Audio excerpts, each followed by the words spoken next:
မန္တလေးတိုင်းစင်ကူးမြို့နယ်ဟာငလင်တန်တင်ခဲတဲ့မြို့တစ်မြို့ဖြစ်ပါတယ်။လက်ရှိချိန်မှာစစ်ကောင်စီကလေကြောင်းဘုံကျဲတိုက်ခိုက်မှုတွေလုပ်လို့ဒေသခံပြည်သူတွေအိုးအိမ်ဆွန့်ခွာတိမ်းရှောင်နေရတယ်လို့ဒေသခံတအုပ်ကချင်းတွင်းရှုံးမကိုပြောခဲ့ပါတယ်။ဒေသခံတအုပ်ကငလင်ထန်လဲရာနှုံးပြည့်ခံနေရစေပါ။လေရင်ကလည်းနေ့စဉ်ဘုံကျဲနေပါတယ်။ဘုံမှန်လို့အရေးပေါ်ကူတာနေသူတွေငလင်ကြောင်တန်ရာရသူတွေလေရင်နဲ့ထလာကျဲလို့ပြင်းရင်လွှားရင်အရေးပေါ်အသက်လူနေရသူတွေရဲ့အတန်တွေဖုံးဖို့ပြောက်ွယ်နေပါတယ်လို့ပြောပါတယ်။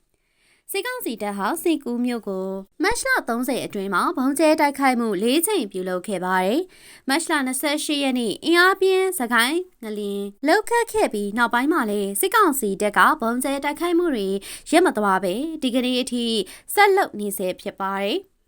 မနေ့ကဧပြီလ9ရက်မွန်လင်းနိုင်မှာလဲမတရားမျိုးနယ်ဘိုကုန်းရွာကိုစစ်ကောင်စီတပ်ကတိုက်ပွဲဖြစ်ပွားခြင်းမရှိဘဲလေကြောင်းဘုံကျဲတိုက်ခိုက်မှုပြုလုပ်ခဲ့တယ်လို့လည်းသိရှိရပါတယ်။